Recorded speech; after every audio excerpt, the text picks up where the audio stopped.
Swagatam.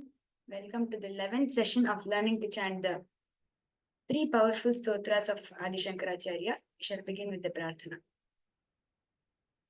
Gurureva gatir gurumeva bhaje Gurunaiva sahasmi namo gurave Na guroh paramam shishurasmi guroho Matirasti guroh mama pahi guroh मातामहमहाशैलं महस्तदपितामहं कारणं जगतां वन्दे कण्ठादुपरिवारणम्. So we've completed 13 shlokas. We shall begin with the revision of the shlokas which we have learnt from Nakshatra Mala Stotram, and we shall learn the new shlokas. So I shall chant one shloka and the panelists shall chant the next shloka. We shall alternate and we shall do the revision of the first few shlokas which we have learnt. Shrimadatmane gunaika sindhave namah shivaya Dhamalesha dhuta koka bandhave namah shivaya Namasheshita namadbhavandave Namah Shivaya Pamaretara pradhana bandhave Namah Shivaya Kalabhita viprabala palate Namah Shivaya Shulabhinna dushta daksha phalate Namah Shivaya मूलकारणाय कालकालते नमः शिवाय पालयाधुना दयालवालते नमः शिवाय इष्टवस्तु मुख्यदानहेतवे नमः शिवाय दुष्टदैत्यवंशधूमकेतवे नमः शिवाय सृष्टिरक्षणाय धर्मसेतवे नमः शिवाय अष्टमूर्तये वृषेन्द्रकेतवे नमः शिवाय आपदद्रिभेदटङ्कहस्तते नमः शिवाय पापहारि दिव्यसिन्धुमस्तते नमः शिवाय पापदारिणे लसन्नमस्तते नमः शिवाय शापदोषखण्डनप्रशस्तते नमः शिवाय व्योमकेश दिव्यभव्यरूपते नमः शिवाय हेममेदिनी धरेन्द्र चापते नमः शिवाय नाममात्रदग्ध सर्वपापते नमः शिवाय कामनैकदानहृद्दुरापते नमः शिवाय ब्रह्ममस्तकावली निबद्धते नमः शिवाय जिह्मगेन्द्रकुण्डलप्रसिद्धते नमः शिवाय ब्रह्मणे प्रणीत वेदपद्धते नमः शिवाय जिह्मकालदेहदत्त पद्धते नमः शिवाय कामनाशनाय शुद्धकर्मणे नमः शिवाय सामगानजायमान शर्मणे नमः शिवाय हेमकान्तिचाकचक्य वर्मणे नमः शिवाय सामजासुराङ्गलब्धचर्मणे नमः शिवाय जन्म मृत्यु घोर दुःख हारिणे नमः शिवाय चिन्मयैकरूपदेह धारिणे नमः शिवाय मन्मनोरथाव पूर्तिकारिणे नमः शिवाय सन्मनोगताय कामवैरिणे नमः शिवाय यक्षराजबन्धवे दयालवे नमः शिवाय दक्षपाणिशोभिकाञ्चनालवे नमः शिवाय पक्षिराजवाह हृच्छयालवे नमः शिवाय अक्षिपालवेदपूततालवे नमः शिवाय दक्षहस्तनिष्ठ जातवेदसे नमः शिवाय अक्षरात्मने नमद्बिडौजसे नमः शिवाय दीक्षितप्रकाशितात्म तेजसे नमः शिवाय उक्षराजवाहते सताङ्गते नमः शिवाय राजताचलेन्द्रसानुवासिने नमः शिवाय राजमाननित्यमन्दहासिने नमः शिवाय राजकोरकावतंस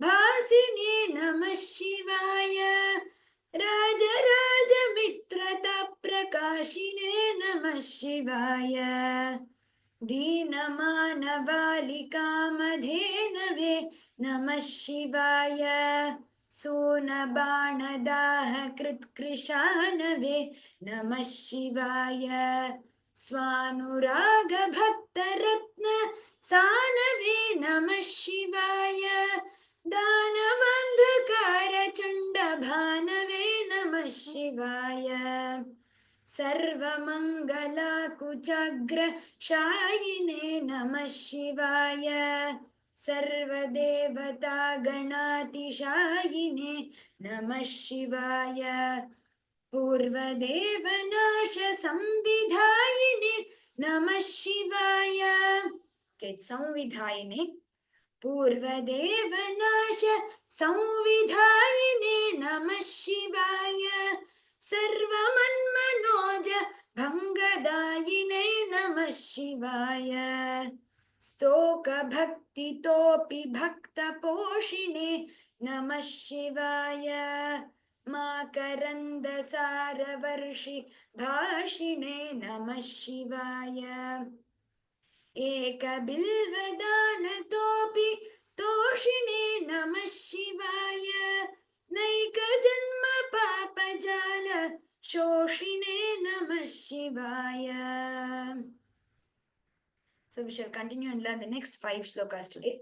Sarvajiva सर्वजीवा सर्वजीवा रक्षणैका रक्षणैका रक्षणैका शीलिने नमः शिवाय शीलिने नमः शिवाय शीलिने नमः शिवाय सर्वजीवरक्षणैका सर्वजीवरक्षणैका सर्वजीवरक्षणैका शीलिने नमः शिवाय शीलिने नमः शिवाय शीलिने नमः शिवाय पार्वती प्रियाय पार्वती प्रियाय पार्वती प्रियाय भक्तपालिने नमः शिवाय भक्तपालिने नमः शिवाय भक्तपालिने नमः शिवाय पार्वती प्रियाय भक्तपालिने नमः शिवाय पार्वती प्रियाय भक्तपालिने नमः शिवाय पार्वती प्रियाय भक्तपालिने नमः शिवाय दुर्विदग्ध दुर्विदग्ध दुर्विदग्ध दैत्यसैन्य दैत्यसैन्य दैत्यसैन्य दारिणे नमः शिवाय दारिणे नमः शिवाय दारिणे नमः शिवाय दुर्विदग्ध दुर्विदग्ध दुर्विदग्ध दैत्यसैन्यधारिणे नमः शिवाय दैत्यसंहारिणे नमः शिवाय दैत्यसंहारिणे नमः शिवाय शर्वरीशधारिणे शर्वरीशधारिणे शर्वरीशधारिणे कपालिने नमः शिवाय कपालिने नमः शिवाय कपालिने नमः शिवाय शर्वरीशधारिणे कपालिने नमः शिवाय शर्वरीशधारिणे कपालिने नमः शिवाय शर्वरीशधारिणे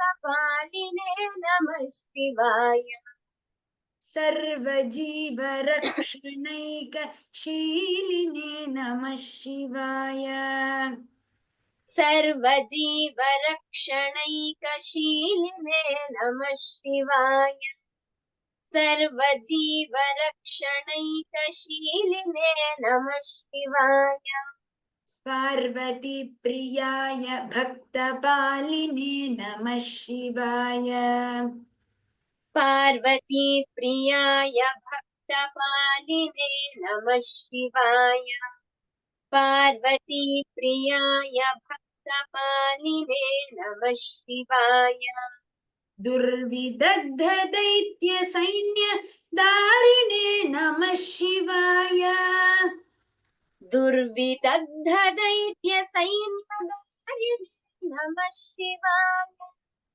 दुर्विदग्ध दैत्यसैन्यधारिणे नमः शिवाय शर्वरीशधारिणे कपालिने नमः शिवाय शर्वरीशधारिणे कपालिने नमः शिवाय शर्वरीशधारिणे कपालिने नमः शिवाय सर्वजीवरक्षणैकशीलिने नमः शिवाय पार्वतीप्रियाय भक्तपालिने नमः शिवाय दुर्विदग्ध दैत्यसैन्यधारिणे नमः शिवाय शर्वरीशधारिणे कपालिने नमः शिवाय. You can repeat twice. Fully. सर्वजीवरक्षणैकशीलिने नमः शिवाय पार्वतीप्रियाय भक्तपालिने नमः शिवाय दुर्विदग्ध दैत्यसैन्यधारिणे नमः शिवाय शर्वरीशधारिणे कपालिने नमः शिवाय सर्वजीवरक्षणैकशीलिने नमः शिवाय पार्वतीप्रियाय भक्तपालिने नमः शिवाय दुर्विदग्ध दैत्यसैन्यधारिणे नमः शिवाय शर्वरीशधारिणे कपालिने नमः शिवाय पाहि मां पाहि मां पाहि मां उमा मनोज्ञ उमा मनोज्ञ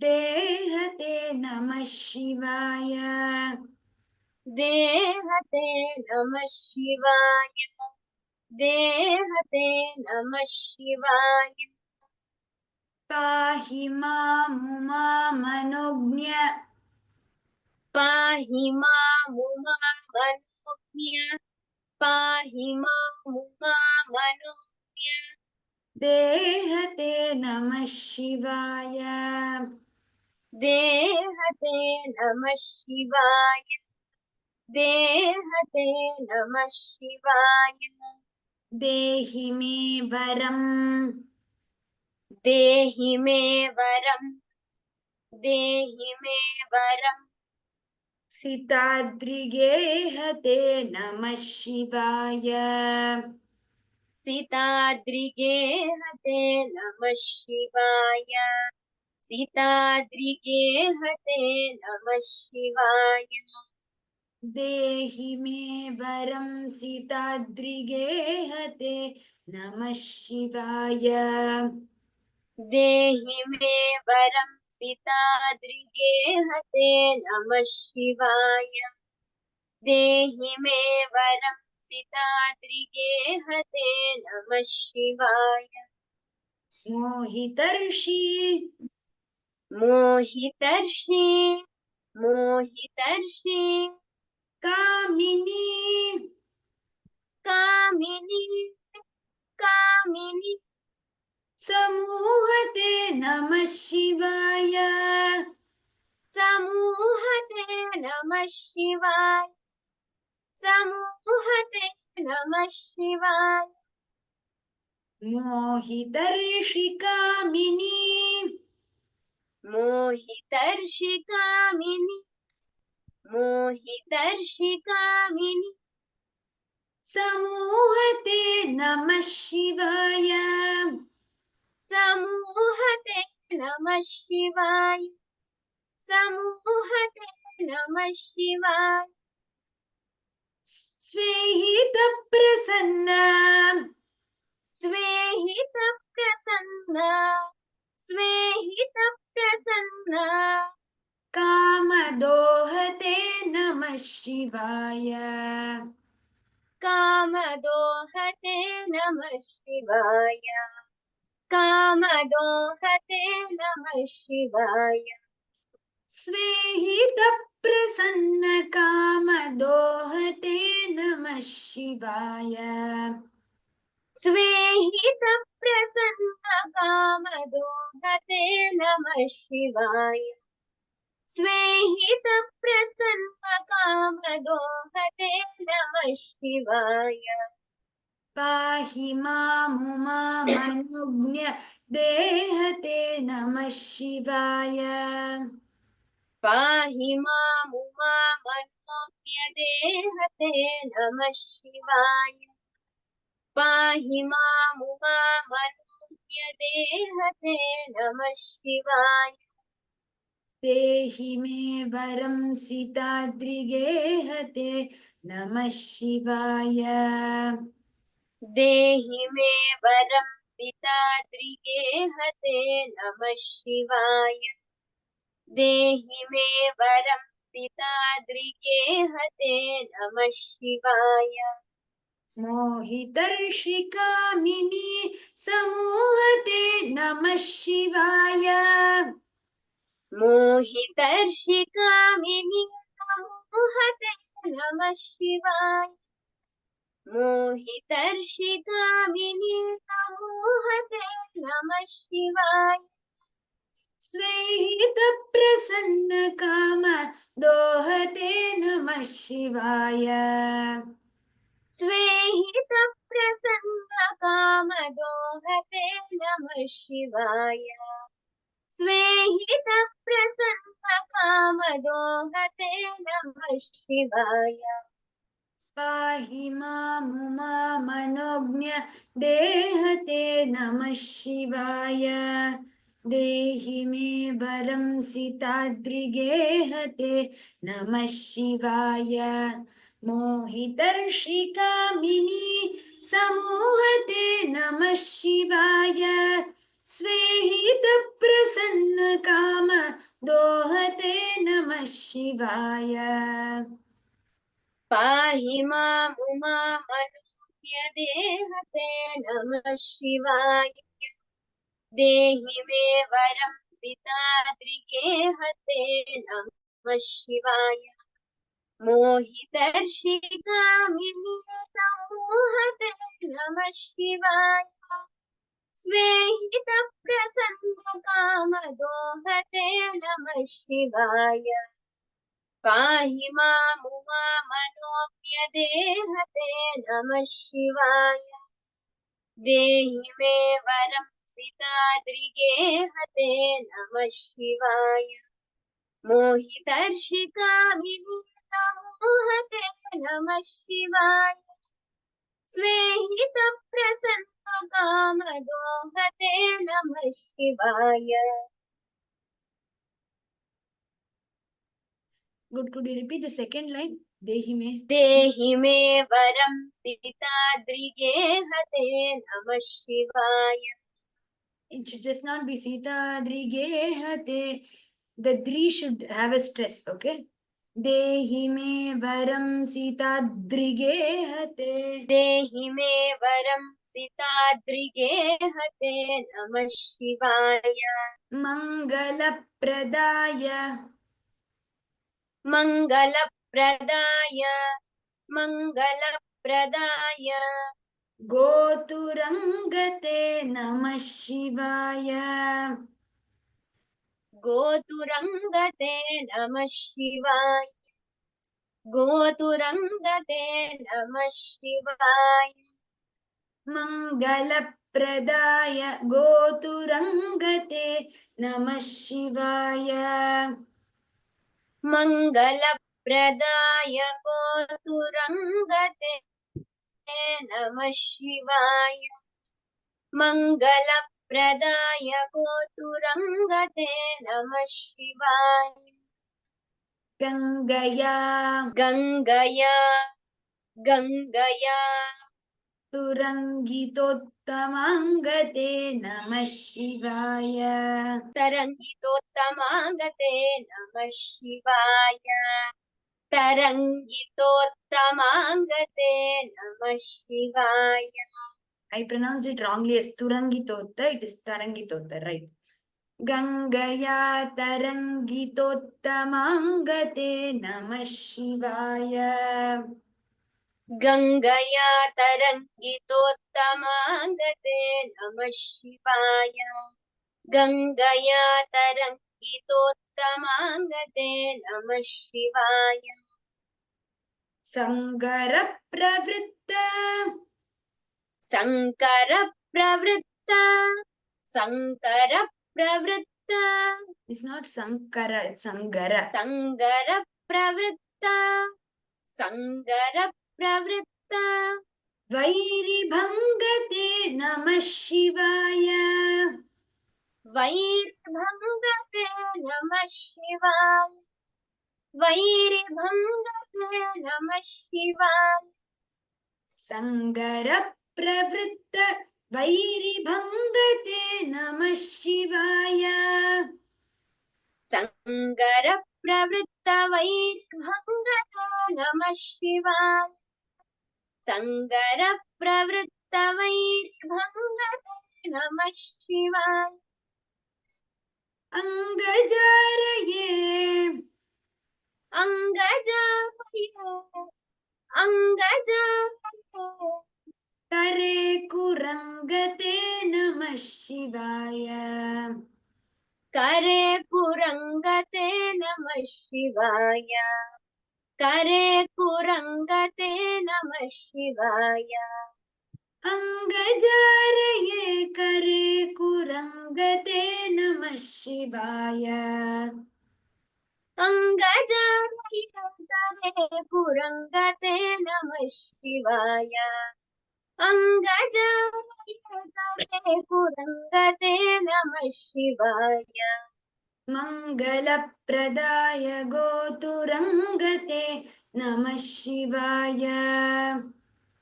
मङ्गलप्रदाय गोतुरङ्गते नमः शिवाय मङ्गलप्रदाय गोतुरङ्गते नमः शिवाय Gangaya Tarangitottamangate Namah Shivaya. गङ्गया तरङ्गितोत्तमागते नमः शिवाय गङ्गया तरङ्गितोत्तमागते नमः शिवाय Sangara Pravritta Vairibhangate Namah Shivaya.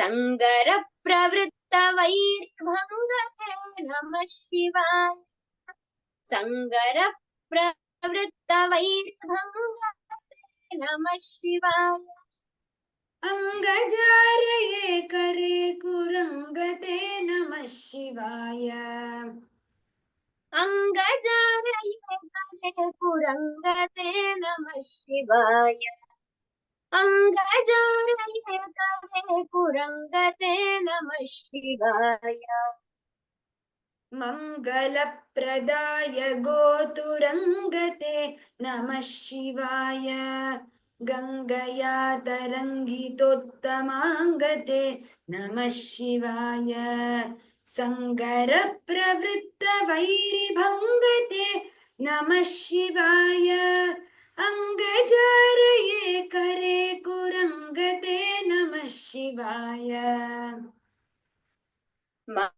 मङ्गलप्रदाय गोतुरङ्गते नमः शिवाय गङ्गया तरङ्गितोत्तमाङ्गते नमः शिवाय सङ्गरप्रवृत्तवैर्भङ्गते नमः शिवाय अङ्गजारये कुरङ्गते नमः शिवाय मङ्गलप्रदाय गोतुरङ्गते नमः शिवाय गङ्गया तरङ्गितोत्तमाङ्गते नमः शिवाय सङ्गरप्रवृत्तवैर्भङ्गते नमः शिवाय अङ्गजारये कुरङ्गते नमः शिवाय ईहितक्षण ईहितक्षण ईहितक्षण प्रदान प्रदान प्रदान हेतवे नमः शिवाय हेतवे नमः शिवाय हेतवे नमः शिवाय ईहितक्षण प्रदान ईहितक्षण प्रदान ईहितक्षण प्रदान हेतवे नमः शिवाय हेतवे नमः शिवाय हेतवे नमः शिवाय आहिताग्नि आहिताग्नि आहिताग्नि पालकोक्ष पालकोक्ष पालकोक्ष केतवे नमः शिवाय केतवे नमः शिवाय केतवे नमः शिवाय आहिताग्निपालकोक्ष आहिताग्निपालकोक्ष आहिताग्निपालकोक्ष केतवे नमः शिवाय केतवे नमः शिवाय केतवे नमः शिवाय देहकान्ति देहकान्ति देहकान्ति धूतरौप्य धूतरौप्य धूतरौप्य धारिणे धातवे नमः शिवाय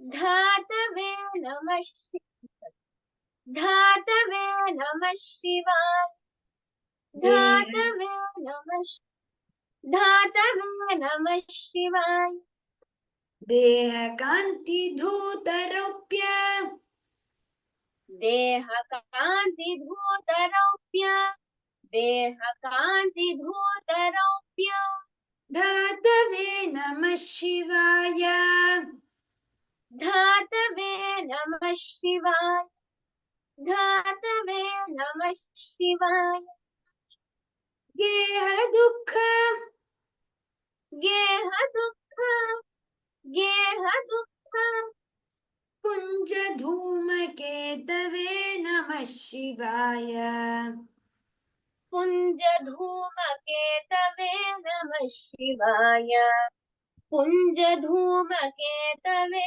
नमः शिवाय ईहितक्षणप्रदानहेतवे नमः शिवाय ईहितक्षणप्रदानहेतवे नमः शिवाय ईहितक्षणप्रदानहेतवे नमः शिवाय आहिताग्निपालकोक्ष केतवे नमः शिवाय आहिताग्निपालकोक्षकेतवे नमः शिवाय आहिताग्निपालकोक्षकेतवे नमः शिवाय देहकान्तिधूतरौप्य धातवे नमः शिवाय देहकान्तिधूतरौप्यधातवे नमः शिवाय देहकान्तिधूतरौप्यधातवे नमः शिवाय गेहदुःखपुञ्ज धूमकेतवे नमः शिवाय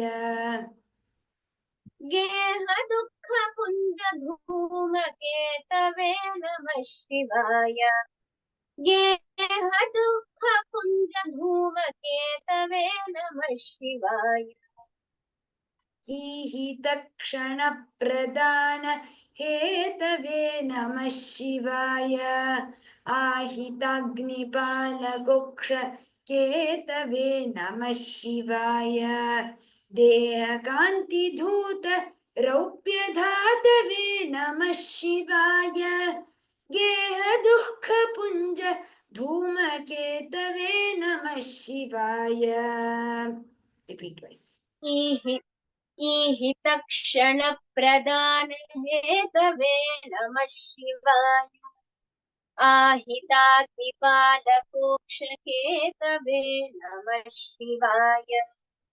देहकान्तिधूतरौप्यधातवे नमः शिवाय गेहदुःखपुञ्जधूमकेतवे नमः शिवाय ईहितक्षणप्रदानहेतवे नमः शिवाय आहिताग्निपालकोक्षकेतवे नमः शिवाय देहकान्तिधूतरौप्यधातवे नमः शिवाय गेहदुःखपुञ्जधूमकेतवे नमः शिवाय.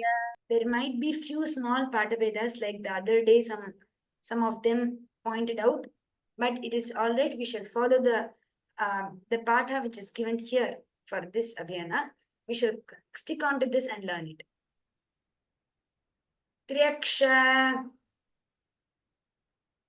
त्र्यक्ष त्र्यक्ष दीन सत्कृपा कटाक्षते नमः शिवाय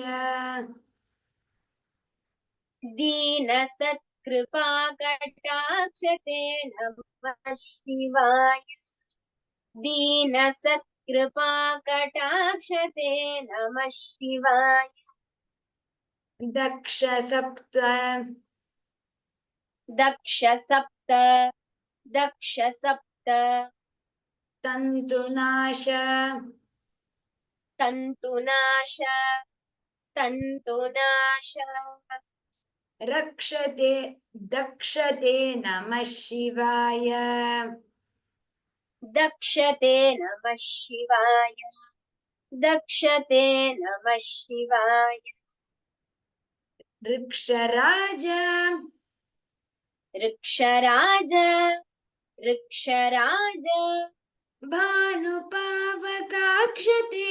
नमः शिवाय भानुपावकाक्षते नमः शिवाय भानुपावकाक्षते नमः शिवाय रक्ष माम् रक्ष माम् रक्ष माम् प्रपन्नमात्र प्रपन्नमात्र प्रपन्नमात्र रक्षते नमः शिवाय रक्षते नमः शिवाय रक्षते नमः शिवाय त्र्यक्षदीन सत्कृपा कटाक्षते नमः शिवाय त्र्यक्षदीन सत्कृपा कटाक्षते नमः शिवाय त्र्यक्षदीन सत्कृपा कटाक्षते नमः शिवाय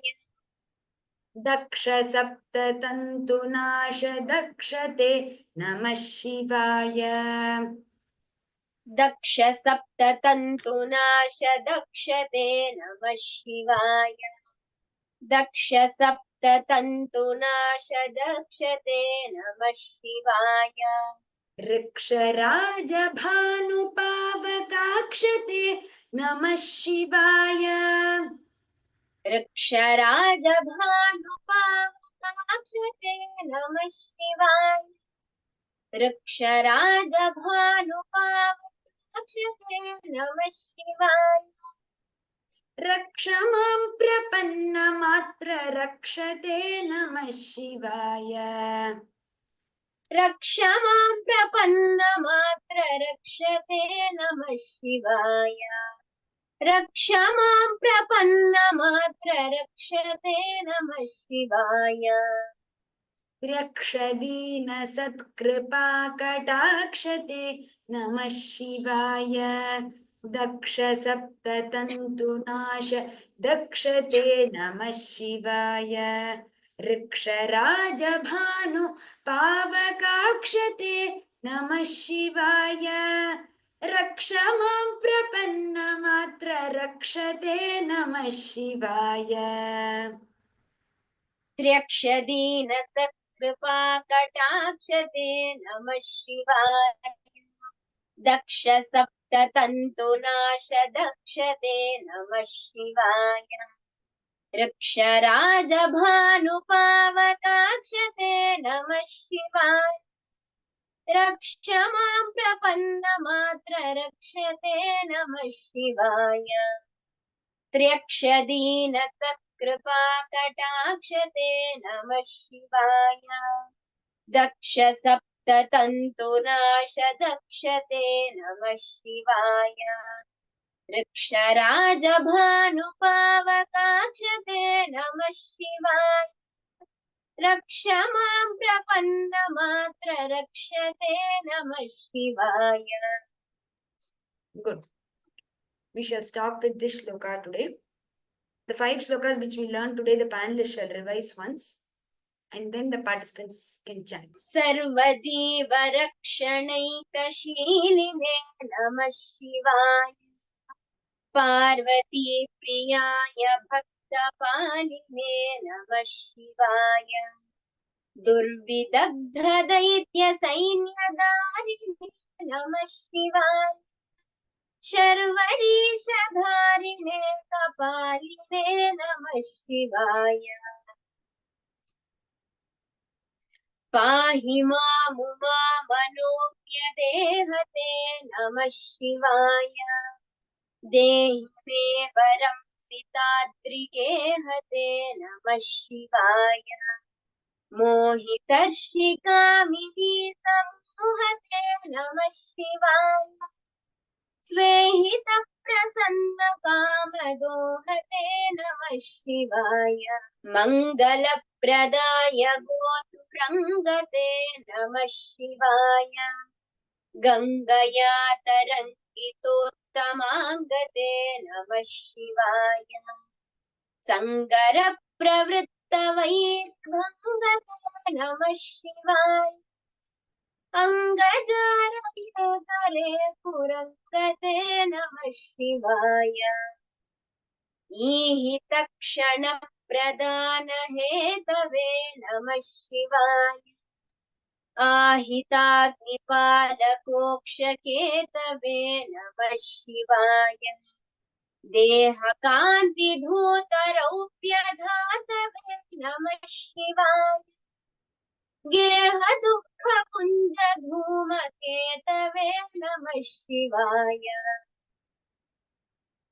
त्र्यक्षदीन सत्कृपा कटाक्षते नमः शिवाय दक्ष सप्ततन्तुनाश दक्षते नमः शिवाय Vrikshraj भानुपावकाक्षते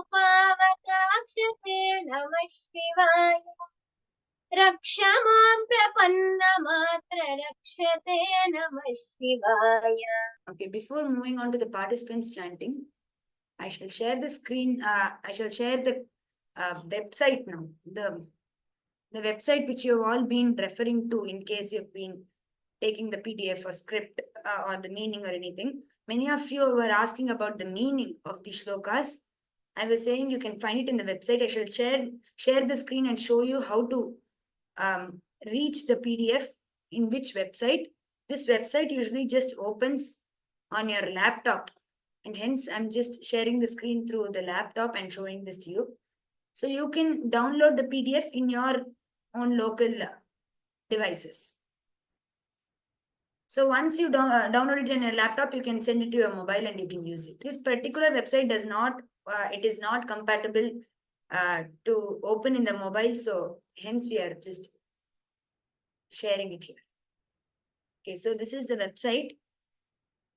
This is the page kalyanavristi.in is the page. So you can open it on your laptops. Once you open it, usually the home page appears, which is about the Abhiyana and the announcements, learning opportunities. And you have the 3 PDFs, just the scripts of the shlokas here. I think already once, last Thursday, I think, one of them has shared the screen and shown a demo on how to open these PDFs. But again, for those who have been in a confusion about how to reach these scripts, through the course page, you can come to this website, or if you're not able to come through the course page, you can just type kalyanavristi.in, which will bring you here. And again, I'm saying this website does not open on your in your mobile. It is not compatible on mobiles. So please open it on your laptop. So here you have Kalyana Vishtistava, Kannada, Sanskrit Kannada, and Sanskrit English. This is just the script, no meanings. So here 3 learning resources are just the scripts. And here in the resources, here on the top, resources. So the stotras identified for Kalyana Vrishti Abhiyan. You have other language scripts. For those who asked about other language script, you do have Tamil, Telugu, and Malayalam here given. And here you have the meanings also given together. So here in Sanskrit, in those 4 languages, we have the meanings given together. The meanings are in English. The script is in that particular language. For example, if the script is in Tamil, the meaning is still in English. It does not change. So if the script is in Sanskrit, also the meaning is in English. So for all the languages, we have English meaning given. So for all the 3 stotras, we have the meanings for those who are interested in knowing about the meanings. This is for them. Same way, Telugu. So here you have the Telugu script and the meaning is again in English. So we have it in these 4 languages given by Vedanta Bharati themselves. And if you need script in some other language, you definitely have it in Kannada or English also. And here you also have their practice videos. Vyoma also, we shall also be uploading the whole Kalyana Vrishistava, Lakshmi Nrisimha Karavalambam, and the Nakshatramala Stotram. Just the chanting, we shall be uploading it soon. Either this Wednesday or Thursday, we shall be uploading it. It will be definitely useful for your practice before your test. I hope all of it is clear for all of you how to access the scripts, how to access the meaning, how to access the script in different languages. If you are searching for either Tamil or Telugu or Malayalam, they have also given it in the same website. Kindly try to procure from this website. And again, saying this website does not open on your mobile. It opens only in laptops. So once you have downloaded the PDF in your laptop, kindly send it to your email or your WhatsApp, however, and you can open the PDF on your mobile and you can use it. This is why we did not send this link on the WhatsApp group. Maybe once we sent it, but we did not send it again. since all of you might be confused that it is not opening on your mobile. Hope it is clear. So we shall move on to the participants chanting. We shall chant only the Lakshmi Nakshatramala Stotram. Okay, Ananya Shri. श्रीमदात्मने गुणैकसिन्धवे नमः शिवाय धामलेशधूतकोकबन्धवे नमः शिवाय नामशेषितानमद्भवान्धवे नमः शिवाय पामरेतरप्रधानबन्धवे नमः शिवाय Radharam. भीत विप्रबाल पालते नमः शिवाय शूल भिन्न दुष्ट दक्ष फालते नमः शिवाय मूल कारणाय काल कालते नमः शिवाय पालयाधुना दयाल बालते नमः शिवाय Vinay Mishra. इष्ट वस्तु मुख्य दान हेतवे नमः शिवाय दुष्ट दैत्य वंश धूम केतवे नमः शिवाय सृष्टि रक्षणाय धर्म सेतवे नमः शिवाय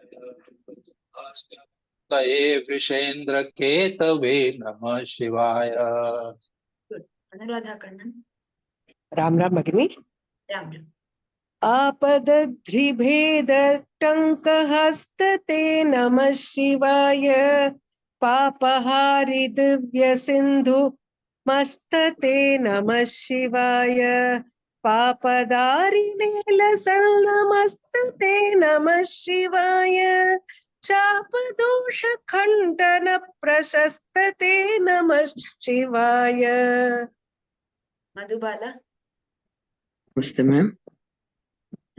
व्योमकेश दिव्य भव्य रूपते नमः शिवाय हेम मेदिनी धरेन्द्र चापते नमः शिवाय नाम मात्र दग्ध सर्व पापते नमः शिवाय कामनैकतान दुरापते नमः शिवाय कामनैकतान हृद्दुरापते नमः शिवाय. Correct. Thank you. Sunita. ब्रह्ममस्तकावली निबद्धते नमः शिवाय जिह्मगेन्द्रकुण्डलप्रसिद्धते नमः शिवाय ब्रह्मणे प्रणीतवेदपद्धते नमः शिवाय जिह्मकालदेहदत्तपद्धते नमः शिवाय. Nice. Good. Uma Devi. कामनाशनाय शुद्धकर्मणे नमः शिवाय सामगानजायमान शर्मणे नमः शिवाय हेमकान्तिचाकचक्यवर्मणे नमः शिवाय सामजासुराङ्गलब्धचर्मणे नमः शिवाय. Good. Could you repeat the first line? कामनाशनाय शुद्धकर्मणे नमः शिवाय. Padma Narayanan. ओके. जन्म मृत्यु घोर दुःखहारिणे नमः शिवाय चिन्मयैक रूप देहधारिणे नमः शिवाय मन्मनोरथावपूर्तिकारिणे नमः शिवाय सन्मनोगताय कामवैरिणे नमः शिवाय. You've got a very nice good hold of the tune also. Thank you. Lalita Muthuswami. Yeah, Ram. You're audible. Yes. यक्षराजबन्धयालवे नमः शिवाय दक्षवाणि शोभिकाञ्चनालवे नमः शिवाय पक्षिराजवाहकृच्छयालवे नमः शिवाय अक्षिपालवेदभूततालवे नमः शिवाय. नमस्ते. Namaste. Gauri Ravi. दक्षहस्त दक्षहस्तनिष्ठजातवेदसे नमः शिवाय अक्षरात्मने नमद्भिडैजसे नमः शिवाय दक्षितप्रकशित Could you repeat the second line first? Could you repeat the second? अक्षरात्मने नमद्भिडौचसे नमः शिवाय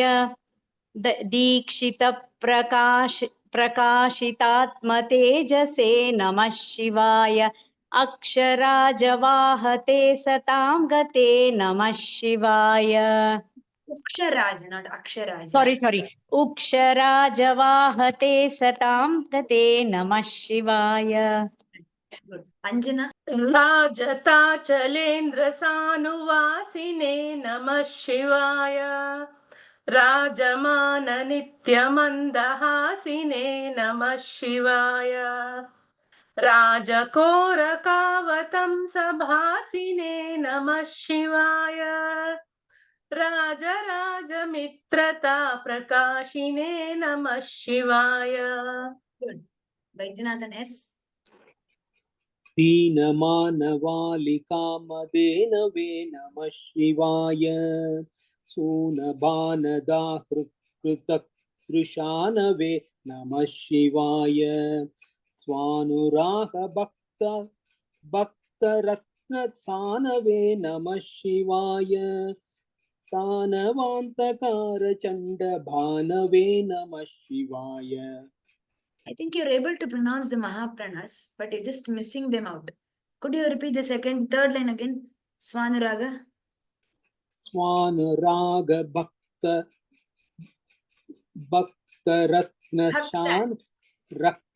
Ratna. It is Correct? Bhakta. Bhakta. Yes, like how you pronounced Bhanave, the same Bha occurs in Bhakta also. Swanuraga Bhakta Ratna Right. Sanave Namah Shivaya. Thank you.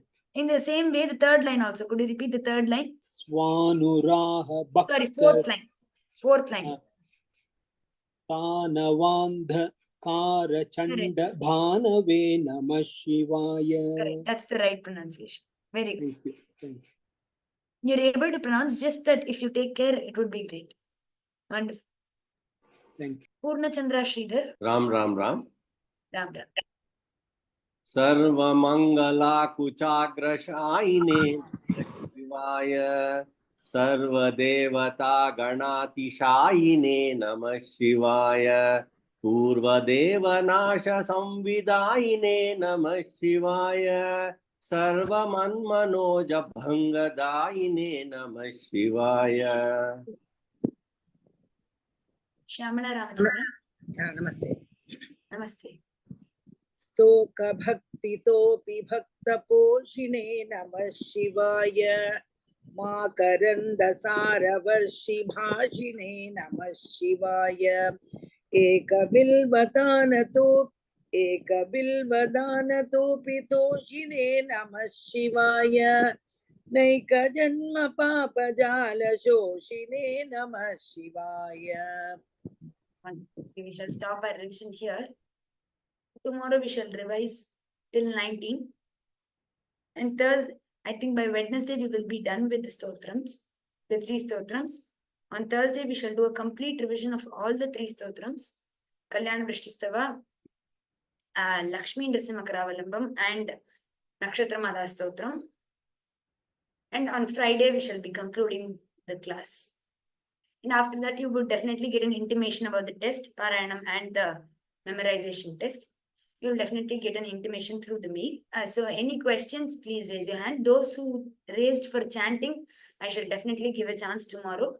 If you have questions, please raise your hand. And the website, for those who asked for the website again, it is kalyanavrishti.in. So there, if you go under the resources, you have the script and the script in the different languages and the meaning. So that was the website. Any other doubts? Meena Ramnarayan. Yes. So I have actually typed the question on the chat also. When I downloaded this Sanskrit and Kannada version from the website, it is showing only 20 verses, Bhagini, not 27 verses. Probably the one which you present also may have only 20, I think. I don't know. No, it has 27. This is having, but if you see that Sanskrit Kannada version on the website, I downloaded and it is showing only 20 verses. No, the one which I am teaching has 27 verses. In fact, the 28th verse also is there. Yeah. I mean, I was That is also comfortable from with the Kannada website. version. Kannada version, is it with meaning or without meaning? Which one are you telling? Without meaning. The same like how you present, it is there instead of English, it is there in Kannada. Right. Kannada and Sanskrit. Yes. Okay. So Kannada is comfortable for you. Yeah. So the Sanskrit Kannada, the second option when I downloaded, it is showing only 20 verses. Seems like they've missed the other shlokas, right? Okay. 20, yeah. In Kannada, just 20 verses are there. But in Sanskrit, there are 20. Sanskrit English, there are 27 versions. 27. So I should let them know about this. But if possible, I would write those 7 shlokas if you're only comfortable with Kannada. As I'm teaching from tomorrow, maybe you can just note down those shlokas. From the English. No, that first version, which is purely in Kannada, that is proper. It is still having all the complete things. Okay. Just the second link was missing some things. That's all. Sure. Yeah. I shall Okay. just tell them. Thank you, Bhagini. Thank you. Dhanyavada. So we shall end our class here. Ram Ram Ram. Dhanyavadaha. Punarmilamaha. ಧನ್ಯವಾದ ಮಾನ್ಯ. Dhanyavada. Ram Ram. Ram Ram.